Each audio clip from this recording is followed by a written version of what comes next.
पाशाङ्कुशधरां सौम्यां वरदाभयहस्तकां त्रिनेत्रां रक्तवसनां भक्तकामदुघां भजे।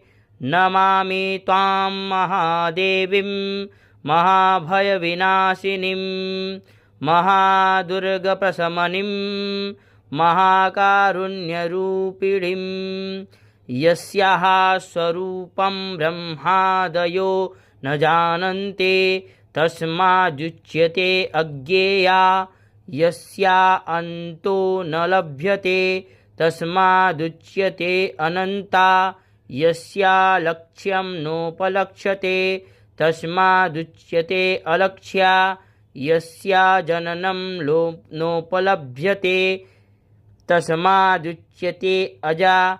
एक एव सर्वत्र वर्तते तस्मादुच्यते एका। एक एव विश्वरूपिणी तस्मादुच्यते नैका।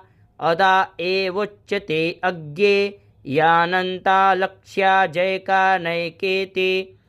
मन्त्राणां मातृका देवी शब्दानां ज्ञानरूपिणी ज्ञानानां चिन्मयातीता शून्यानां शून्यसाक्षिणी।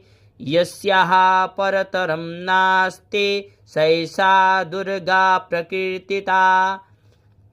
तां दुर्गां दुर्गमां देवीं दुर्गाचारविघातिनीं नमामि भवभीतोऽहं संसारार्णवतारिणीम्।